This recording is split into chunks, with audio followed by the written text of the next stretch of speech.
हाँ भाई, क्या हाल है? कैसे हैं आप? खैरियत से जबरदस्त। हैं? जबरदस्त असद भाई, आप सुनाए, खैरियत से हैं? अल्हम्दुलिल्लाह यार, डूइंग गुड एब्सोल्युटली। मेरा ख्याल है दूसरी नशिस्त हमारी जो है वो बड़ी मुश्किल से कोशिश करते करते जो है हमने किसी तरह जो है आज अरेंज कर ही ली है, काफ़ी हाँ ज़्यादा मसरूफियत के बाद। तो कहाँ हाँ। मसरूफ थे तुम इतने दिनों से? लास्ट वाला वीडियो भी जो है वो हमने यूट्यूब पे अपलोड किया हुआ है, लेकिन उसके बाद उसकी फाइनल एडिटिंग करके उसको पोस्ट नहीं कर पाए। कब होगा यार ये? मुझे तो उठा लिया था ना। अच्छा। मैं तो गायब था, मतलब मेरे घर वाले बहुत परेशान थे लास्ट वीडियो में। जाहिर है जिस तरह की बातें हम लोगों ने की थी, और फिर वही है कि महसूस तो यही हो रहा था कि मैं टॉपिक लेके आ रहा हूँ कन्वर्सेशन में। हाँ, मुझे तो कैपिटलिस्ट ने तुम्हें उठा लिया था ना। तुम जो हाँ है क्या। वो उनके अगेंस्ट में बातें करने की कोशिश कर रहे थे ना हाँ तुम उनके। मैं तो देखो उनका नुमाइंदा हाँ। हूँ। मैं तो नुमाइंदा हूँ, तो मुझे तो जो है वो बिल्कुल बिल्कुल, मुझे तो कैपिटलिस्ट ने जो है वो यकूजा माफिया का जो है मेरी सुपारी दी, हाँ। जिन्होंने फिर मुझे पाकिस्तान से झपट किया, और फिर मेरा रिमांड किया उन्होंने इंडिया में। ओए ओए, जबरदस्त भाई, खतरनाक। तो जब जब नाम भी बड़ा खतरनाक लेते हो तुम, यकूजा, जापानीज ओयुबान्स। हाँ टैटू बड़े छुरी। तेज होते हैं यार, खतरनाक होते हैं यार। हाँ जब हाँ। टैटू शैटू पूरे इनकी बॉडी पर होते हैं। और वो तुम्हें पता है इनका बड़ा किस्सा है, इनका बड़ा मशहूर, कि अगर जो है वो इनमें से कोई, ये यकूजा में से किसी से गलती सादिर हो जाए और कोई किसी गलती का इर्तिकाब कर ले, अगर somebody hmm. Makes a mistake, तो वो पता है ना, तो सदा क्या देते हैं? वो कहते हैं कि जी आप ये उंगली है, ये काटे अपने। और वो कौन से एलिगेटर से, वो जो अपने यहाँ जिससे वो पुरानी बुढ़ी आंटियां छालियां नहीं काटती हैं, ये वो बिल्कुल बिल्कुल। सिगार वाले होते हैं, उससे उंगली रखो बीच में हाँ और शबक करके दबा दो उसको। तो और खुद काटेंगे आप अपने हाथ से। अगर आप नहीं काट सके तो फिर अगला गोली मार देगा आपको। कि हाँ। आपकी लॉयल्टी जो है वो क्वेश्चन है, बोले यार। असल में इनमें वो बारबेरिक। हाराकारी वाला कॉन्सेप्ट भी है ना, जो ऑनर के चक्कर में ही अपने आप को खुद छुरा मारते हैं। हाँ। तो मुझे दिखाया उन्होंने, एक दो बंदे मेरे सामने उन्होंने करके दिखाए, कह रहे हैं ये देखें, ये इस तरह करते हैं, करवाते हैं। और छुरियों पे धार भी लगाना सीखी मैंने उनसे। और लेकिन यार अपने को सुशी समझ नहीं आई जो बात है ना। अपने को वही यार, कढ़ाई, रोटी, मतलब ये क्या, चावल में कच्ची मछली डाल के दे दी मतलब। यार मुझे भी नहीं आती, to be very honest with you. मतलब मैंने अपनी साबका जिंदगी में सुशी खाई है, ऐसा नहीं है। मतलब है। साबका जिंदगी का मतलब इन माई फॉर्मर लाइफ, जिसमें अच्छा। आज में एक जिंदगी का मेरा महवर और मरकज थोड़ा मुख्तलिफ है, ये तो आप जानते हैं। लेकिन अपनी साबका जिंदगी है, मैंने सुशी भी खाई है। और उसके साथ वो जो मुख्तलिफ लवाजमात पेश किए जाते हैं उनको भी मैंने नोश हम्म। फरमाए हैं। लेकिन ये है कि मुझे नहीं पसंद आई यार सुशी। मैं भी नहीं खा पाता, टू बी वेरी ऑनेस्ट। मुझे मतलब मैं खा लूंगा, आप मुझे खिलाएंगे, उल्टी नहीं करूंगा, ये पक्की बात है, खा भी लूंगा। लेकिन मैं कोई जाती, जिसको कहते हैं ना कि बहुत दिल से या बहुत शौक से सुशी नहीं खा सकता मैं। मुझे हाँ। वसाबी बहुत पसंद आई है, ये पाकिस्तानी सॉस, बनाते हैं। सॉस जो है हाँ इनकी। हाँ, हाँ। तीखी होती है वो बहुत, वो टेंगी। लेके भी आए हुए हैं वहां से ना। अच्छा, लेके हाँ, भी आए हो? लेके भी जबरदस्त। आए हूँ। वो उन्होंने अचार की तरह मुझे एक कनस्तर में दिया है। मैं वो कोई यकूजा के अंदर एक बूढ़ी आंटी थी, हाँ। और वो उनको मैं बड़ा अच्छा लग रहा था क्योंकि मेरी शक्ल अलग थी। हम्म। तो वो जाते हुए उन्होंने कहा कि बेटा ये आप अपनी अम्मी को दे देना। ये तो वो हैंड, हाँ। फिस्ट फिस्ट कौन सा वो कैरेक्टर है, हैंड ऑफ फिस्ट? तो मेरी आंखें लाल हुई हुई थी, मेरे वो ब्लैक हेड्स थे नीचे, हाँ। और मैं रो भी रहा था क्योंकि जाहिर है टॉर्चर किया इतना, लेकिन मेरे हाँ, हाथ में वसाबी का जो है ना वो कलस्तर था। जार कनस्तर था। तो मैं, मुझे खुशी भी हो रही थी, वो कुछ खुशी के भी आंसू थे। तो बड़ा एक इमोशनल पूरा जो है ना वो सेट रहा। तो जबरदस्त। लेकिन कुछ चीजें उन्होंने समझाई हैं, मुझे भी लग रहा है कि और कुछ उन्होंने, मैंने उनको बताया यार पैसों का मसला है इसलिए इस तरह की घटिया हरकतें करता हूँ। तो उन्होंने कहा तुम टेंशन नहीं लो, तुम बस पॉडकास्ट करते रहो, हम देख रहे हैं। सही है। तो मुझे मुझे लग रहा है कि माउथ पीस बनने का टाइम आ जाएगा थोड़े अरसे में ना। थोड़े दिन में आप यकूजा के जो है वो माउथ पीस होंगे, और यहाँ पे जो है आप जापानीज ओयू बैंस, जापानीज कल्चर, जापानीज ट्रेडिशन और जापानीज जो ये माफिया है आपका ऑर्गेनाइज क्राइम का, आप इसको प्रमोट करने के जो है वो कायल होने वाले हैं। ये इस तरह की एक्टिविटीज को आप सपोर्ट करेंगे। हाँ जापानीज डे भी मनाएंगे आप, फ्रांस से अलियांसेस में जाके आप बोलेंगे आज हम जापानी दिन मनाएंगे, फ्रेंच को जो है वो आप प्रेशर करने वाले हैं। गोएते में भी जाके आप यही बिल्कुल बोलेंगे कि बिल्कुल। ठीक। ठीक है भाई, मुझे लगता और है वहां से जैपनीज बहुत, एम्बेसी में जॉब भी मिल सकती है आपको इस मामले के हाँ अंदर। यार वहां से गाड़ियां भी बहुत अच्छी आती हैं, यानी कि जापान हाँ। गाड़ियां भी बहुत अच्छी बनाता है। ओ यस। और मैंने मैंने उनको बताया, मैं कहा यार मैं मेरे पास पैसे हैं, लेकिन वो मुझे मेरे दोस्त यार कह रहे हैं कि मैं गरीब हूँ, इतने में नहीं आती गाड़ी। तो वो कह रहे हैं नहीं तुम पॉडकास्ट करते रहो, गाड़ी तुम्हारे घर के नीचे आ जाएगी, बस कुछ बातें जो हमने बताई हैं तुम्हें, उनका बस तुम ख्याल रखना। मैं कहा ठीक है यार, सही है। अम्मी की भी तो बात सुनते हैं, अब्बू की भी तो सुनते हैं। हाँ, तो इनकी भी सुन सकते हैं मतलब ना। बिल्कुल बिल्कुल। हाँ बिल्कुल सही है। अरबाबे इख्तियार जिसको आप कहते हैं ना, आप उनको आप सब तस्लीम करते हैं ना, पीपल विद पावर। हाँ सही है तो भाई। ये है कि अब हम इस तरह की कोई बातें नहीं कर पाएंगे असद भाई। चलो यार, आज दूसरी तरह की बातें कर लेते हैं। चले चले। आपको बहुत ज्यादा जो है वो तजस्सुस था कि ये मैंने जो हरकत करी है उस पर भी बात करें, तो वो क्यों करी है और कैसे करी है और किस तनाजुर में करी है, तो उस पर भी हम जो है थोड़ा सीरियस टॉपिक है, उस पर भी बात कर सकते हैं। तो हाँ अगर तो आप चाहें तो। मेरे ख्याल से यहीं से शुरू करते हैं हम्म। असद भाई। हम्म, ठीक है। रिसेंटली आपने एक आर्टिकल लिखा है हाँ। चाइल्ड हर मैरिज के ऊपर। हाँ, मैंने एक हरकत करी है ये।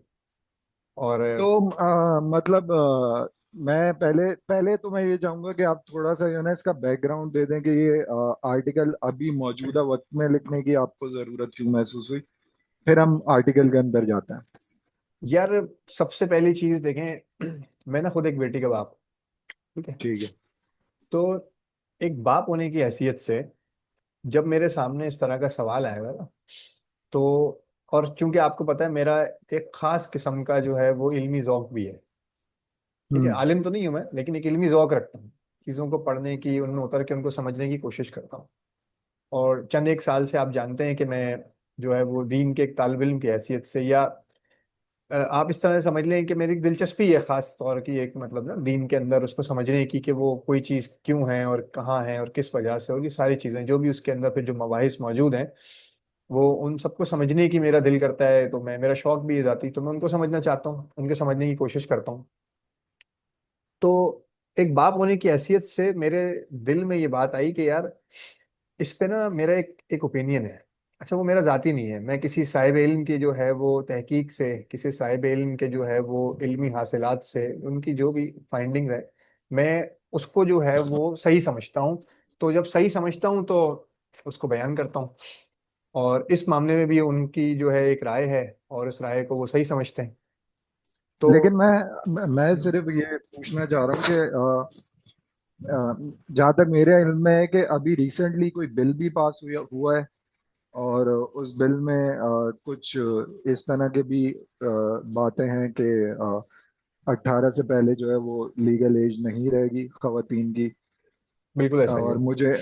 मुझे ये नहीं पता कि लड़कों के बारे में या स्पेसिफिकली लड़कियों के बारे में, तो आप थोड़ा सा बता सकते हैं इस बारे में। सर ये ना किसी भी फरीक के बारे में हो सकता है। 18 साल से कम उम्र कोई भी शख्स अब शादी नहीं कर सकता। इस्लामाबाद की जुरिस्डिक्शन के अंदर ही, पाकिस्तान में इससे पहले भी एक कानून मौजूद है जिसके अंदर लड़के की उम्र 18 साल और लड़की की उम्र 16 साल जो है वो चाइल्ड मैरिज प्रोटेक्शन बिल के मेरे ख्याल नाम से है ये। लड़के की उम्र 18 साल और लड़की की उम्र 16 साल होनी चाहिए।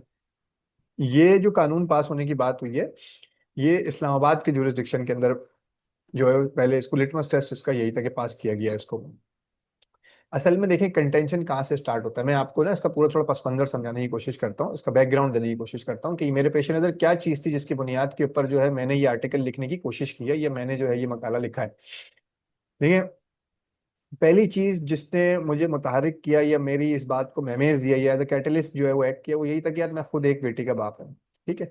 दूसरा वो ये था कि मैं एक रात में सोया हूँ और मैं अगले दिन सुबह उठा हूँ। जब मैं सुबह उठा हूँ तो मुझे ये पता चला कि हमारे रिवायती मजहबी हलकों में से बड़े जरीयत नाम जो हैं, बड़े लोगों में से जो है कुछ लोगों ने जो है इसकी तरदीद की है, इस कानून के अगेंस्ट में बात की है, या इस तजवीज के अगेंस्ट में बात की। तो मैं ना उसको समझ नहीं सका। मैं मेरी समझ में नहीं आया कि ये चीज़ जो है मौजूदा वक्त को अगर आप सामने रखें, अपने पेश नज़र रखें और फिर इस कानून को देखें, तो ये इसमें कोई कबाहत महसूस नहीं होती, ठीक है ना। कोई चीज़ इसमें जो है वो आपको गलत महसूस होती नहीं है।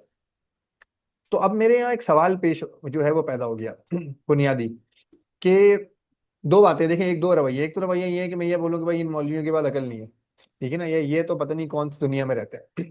अच्छा, अगर मैं अपनी साबका जिंदगी के अंदर होता, अपनी फॉर्मर लाइफ में होता, तो मैं यही बात करता और उसके बाद इस मामले को पसे पुश डालता और आगे बढ़ जाता। लेकिन अब चूंकि ऐसा है नहीं, अब चूंकि मैं एक इल्म की दुनिया को थोड़ा थोड़ा समझने लगा हूँ, ठीक है, तो मुझे ये पता है कि ये रवैया जो है ना, ये कोई इल्मी रवैया नहीं है। ये जो बिहेवियर है हमारा, और कोई लोग पागल नहीं है यहाँ पे, ठीक है ना, जो लोग भी अगर भले भले ही जो है वो रिवायती नुक्ता नज़र से, ये ट्रेडिशनल नैरेटिव जो है उनका वो हो, ठीक है, या वो दीन की कोई रिवायती ताबीर जो है वो उसको सही समझते हो, लेकिन वो लोग बेवकूफ़ नहीं है, ठीक है, उनके पास बहुत वसी इल्म है। और हमारी रिवायत जो है वो एक इल्मी रिवायत है, और उसके अंदर बड़े बड़े लोग पैदा हुए हैं। तो ये लोग जो हैं, ये इनका एक सोचने का एक नज़रिया, एक फ्रेमवर्क है जिसके तहत ये सोचते हैं, ठीक है ना। तो वो फ्रेमवर्क क्या है, थोड़ा सा मुझे उसका अंदाजा था, थोड़ा सा मैंने जो है उसके ऊपर नज़र डाली, और फिर उसके बाद जो है मेरे दिल में ये बात आई कि यार अब इसके ऊपर या तो वीडियो बना ली जाए या उसके ऊपर आर्टिकल लिख लिया जाए। तो पहले मेरी कोशिश ये रही कि मैं जो हूँ, जिस बात को सही समझता हूँ उसको, उस पर एक आर्टिकल लिखूं, और वो आर्टिकल डॉन में लिखूं या डॉन के लिए लिखूं। तो मैंने जिस जबान का इंतखाब किया, सबसे पहले मैंने ये आर्टिकल उर्दू में लिखा, फिर उसके बाद मैंने इस आर्टिकल को अंग्रेजी में लिखा वापस से। उसकी वजह ये हुई कि उर्दू के अंदर तो मुझे लगता है कि इस आर्टिकल को अगर मैं लिखता ना, तो बहुत से लोग ये जो है इस बात को पढ़ते ही नहीं, या इस बात को पहुंच नहीं पाती ये बात, क्योंकि लोग ये कहते हैं कि यार उर्दू में तो बहुत से लोग ही लिखते हैं, और शायद हमारे यहाँ की जनरल नैरेटिव भी है ना कि जो शख्स उर्दू में लिखता है शायद वो इतना कोई पढ़ा लिखा नहीं है, या कोई जदीद इल्म और जदीद तमद्दुन जो है वो उसका जो है वो कारिंदा नहीं है, या उसको जानता नहीं है, या उससे जो उसका साबका नहीं पढ़ा है। तो इसीलिए मैंने इसको अंग्रेजी में लिखा, और इसको बड़ी शकील, बड़ी ठेठ अंग्रेजी के अंदर इस आर्टिकल को लिखा, ताकि पढ़ने वाले को ये बात जो है बावर कराई जा सके कि अब जो ये शख्स इस आर्टिकल को लिख रहा है वो जबान के, इस जबान के, जिस जबान में वो ये आर्टिकल लिख रहा है उसका सलीब से भी वाकिफ है, और जो अब वो और जो मुकद्दमा वो खड़ा कर रहा है वो उस मुकद्दमे को भी बहुत अच्छे से समझता है। इस पूरे मामलात में जो हमारा रिवायती इल्म है या रिवायती नुक्ता नज़र है, जो ट्रेडिशनल नैरेटिव है ना हमारा, वो जहाँ से इस बात को खड़ा करते हैं, ठीक है, वो पहले तो मैं आपको वो थोड़ा सा एक्सप्लेन करने की कोशिश करूंगा, लेकिन उससे पहले जिस चीज पे हम बात करेंगे ना, वो ये बात है कि कानून साजी क्यों की जाती है। क्योंकि देखें, अभी तक लोगों को यही समझ नहीं आया, वो लोग ये कहते हैं कि जी वो मिसाल के तौर पे एक तरफ से ही कहता है हल्का कि ये कानून गलत है, एक तरफ से एक हल्का कहता है ये कानून ठीक है, ऐसा ही है। तो आवाम को इसमें सोचना किस तरह से, अगर आप पे कोई सवाल है इस बीच में अभी तो आप पूछते हैं, वरना फिर मैं ना इसमें उसूली गुफ्तगू करना शुरू करूंगा। यार मुझे जो एक इसमें गैप नजर आ रहा है ना असद भाई, एक तो मुझे ये जो मैंने वो इसके ऊपर आर्टिकल पढ़ा था जिसमें बताया जा रहा था कि जो है वो खातून ने कुछ और बिल्स के अंदर एक ये वाली बिल भी घुसा के और उन्होंने जो है वो अप्रूवल के लिए देने की कोशिश करी है या पास करवाने के लिए। तो मुझे एक तो ये बात नहीं समझ में आ रही कि अभी ये करने की क्या जरूरत है, क्योंकि ये आपको नहीं लगता कि वो चीजें जिनसे मतलब आप मुझे थोड़ा सा एक्सप्लेन करेंगे कि इन एक्चुअली इन लॉज से किसको फर्क पड़ेगा?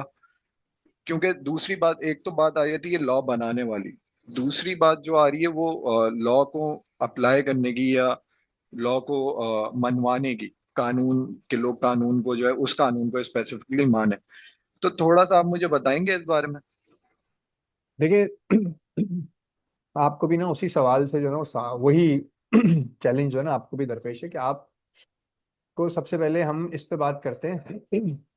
इससे पहले कि हम इस बारे में बात करें कि ये कानून, इस कानून पे स्पेसिफिकली बात करें कि ये कानून बनाने की जरूरत क्या है, ये कानून क्यों बनाया जा रहा है, ये कौन जो इसका बराह रास्त मुखातिब है, ये किसको जो है तहफ़्फ़ुज़ फराहम करेगा, हम सबसे पहले ये बात करते हैं कि रियासत जो है, उसूली गुफ्तगू इन प्रिंसिपल जो है, रियासत का जो कानून साजी करने का ठीक है, जो दायरा है वो है क्या। रियासत जो है वो किन चीज़ों में जो है वो कवानीन बना सकती है, और वो कवानीन जो है उन बनाने की जो बेसिस है, ठीक है ना, वो हक जो है वो रियासत लेती कहाँ से असल में।